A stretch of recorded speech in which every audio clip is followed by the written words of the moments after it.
दोस्तों, रूस में वोल्गा और कजानका नदी के मुहाने पर बसा कजान शहर इस समय सत्ता का केंद्र बना हुआ है। यूक्रेन युद्ध के बाद से अमेरिका और यूरोप को ठेंगा दिखाते रूसी राष्ट्रपति व्लादिमीर पुतिन की मेजबानी में कई देशों के राष्ट्र प्रमुख कजान में जुटे हैं। लेकिन इन सब के बीच में सभी की नजरें एशिया की दो बड़ी पावर चीन और भारत पर टिकी हुई हैं। लेकिन 2020 में गलवान की घटना के बाद नरेंद्र मोदी और शी जिनपिंग का एक साथ एक छत के नीचे होना यकीनन बड़ी खबर है। मगर सवाल यह है कि 4 साल के टकराव और गतिरोध के बाद चीन के तेवर नरम कैसे पड़ गए। साथ ही पीएम मोदी और जिनपिंग बातचीत की टेबल तक कैसे पहुंचे। और सबसे बड़ा सवाल यह है कि इन सब के बीच में रूस की क्या भूमिका रही है। आइए समझते हैं आज की इस वीडियो में। लेकिन आगे बढ़ने से पहले इस वीडियो को एक लाइक करके चैनल को सब्सक्राइब अवश्य कर लीजिए, क्योंकि यह आपके लिए महज 1 सेकंड का काम है, पर इससे हमारी काफी बड़ी मदद होती है। दरअसल 1962 की जंग के बाद अतीत में बेमुश्किल ही ऐसा मौका आया जब भारत और चीन के सैनिक सीमा पर इस तरह लहूलुहान हुए। लेकिन 15 जून 2020 को गलवान घाटी पर जो कुछ हुआ उसने एशिया की इन दो महाशक्तियों के बीच की खाई को और गहरा कर दिया। हालांकि इस बीच दोनों देशों के बीच लगातार सैन्य और राजनयिक स्तर पर बातचीत होती रही, पर समस्याएं जस की तस बनी रहीं। और फिर आया साल 2022, जब रूस ने अमेरिका की धमकियों को दरकिनार कर यूक्रेन पर धावा बोल दिया। और पूरी दुनिया बेशक 2 खेमों में बंटी नजर आई, लेकिन यूक्रेन का समर्थन करने वाले देशों की संख्या रूस की तुलना में कहीं ज्यादा रही है।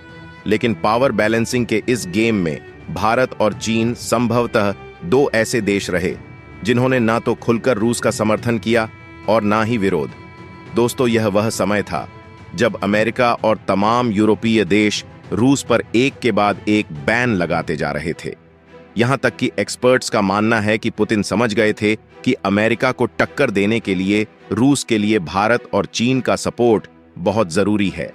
लेकिन गलवान की घटना के बाद से भारत और चीन के बीच के कोल्ड वॉर को खत्म करना एक बड़ी चुनौती थी।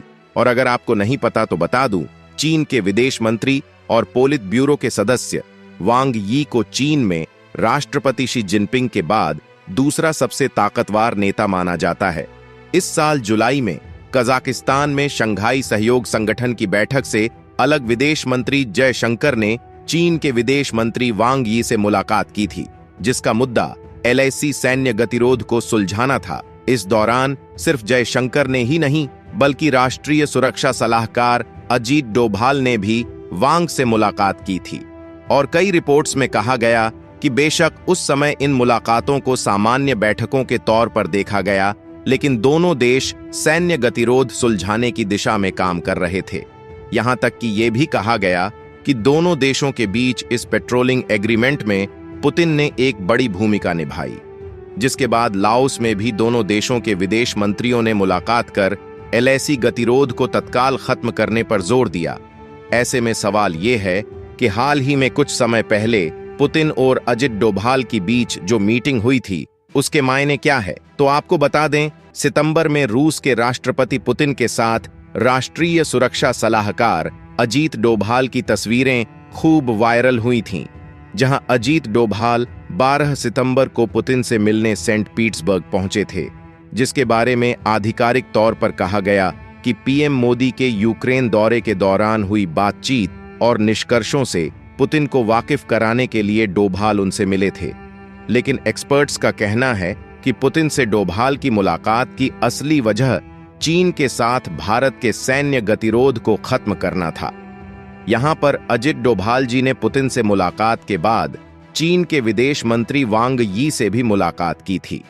लेकिन भारत और चीन के बीच हुए इस एग्रीमेंट में पुतिन की कितनी बड़ी भूमिका थी, इसका अंदाजा इस बात से लगाया जा सकता है कि 12 सितंबर को जब NSA अजीत डोभाल ने पुतिन से मुलाकात की थी, जिसके ठीक बाद चीन के विदेश मंत्री वांग यी भी पुतिन से मिले थे।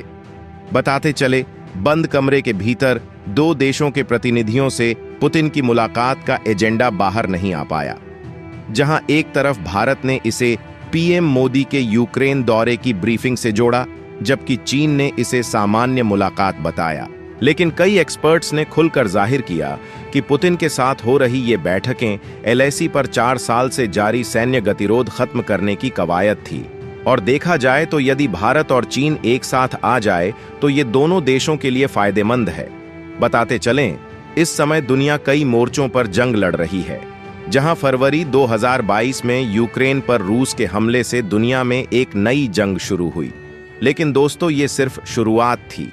इसके बाद मिडिल ईस्ट के कई देश इस जंग की आग में कूद पड़े।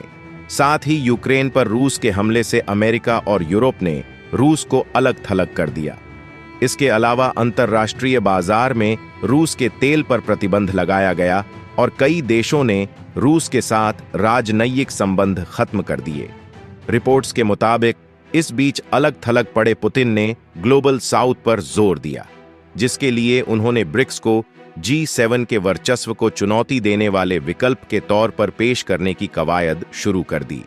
लेकिन इसमें कोई दो राय नहीं है कि ब्रिक्स की मजबूती पूरी तरह से भारत और चीन से जुड़ी हुई है। ऐसे में पुतिन ने दोनों देशों के बीच चल रहे सैन्य गतिरोध को खत्म करने में दिलचस्पी दिखाई, जिसके लिए सिलसिलेवार तरीके से कभी जयशंकर तो कभी डोभाल तो कभी वांग यी से मुलाकातों का दौर शुरू किया गया। राष्ट्रपति पुतिन को इस बात का पूरा इल्म है कि अमेरिका के दबदबे को खत्म करने के लिए ग्लोबल साउथ का उभार बहुत जरूरी है। ऐसे में जितना हो सके ब्रिक्स का विस्तार किया जाएगा।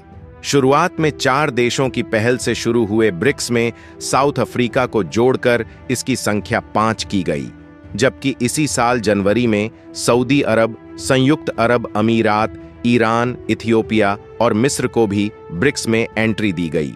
जहां सऊदी अरब और यूएई के जुड़ने से तेल बाजार पर ब्रिक्स देशों का दबदबा हो गया, क्योंकि दुनिया के 9 सबसे बड़े तेल उत्पादकों में से 6 ब्रिक्स के सदस्य हैं। इनमें सऊदी अरब, रूस, चीन, ब्राजील, ईरान और यूएई है।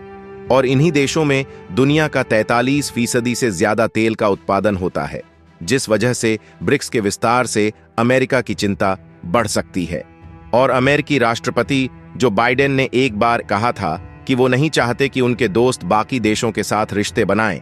ऐसे में सवाल उठाए जा रहे हैं कि जब जुलाई में ही भारत और चीन के बीच सैन्य एग्रीमेंट की रूपरेखा तैयार कर ली गई थी, तो ब्रिक्स समिट से ठीक एक दिन पहले इसका ऐलान क्यों किया गया? तो इसकी वजह है कि पुतिन ब्रिक्स समिट जैसे अंतर्राष्ट्रीय मंच से अमेरिका और यूरोप को बड़ा संदेश देना चाहते थे।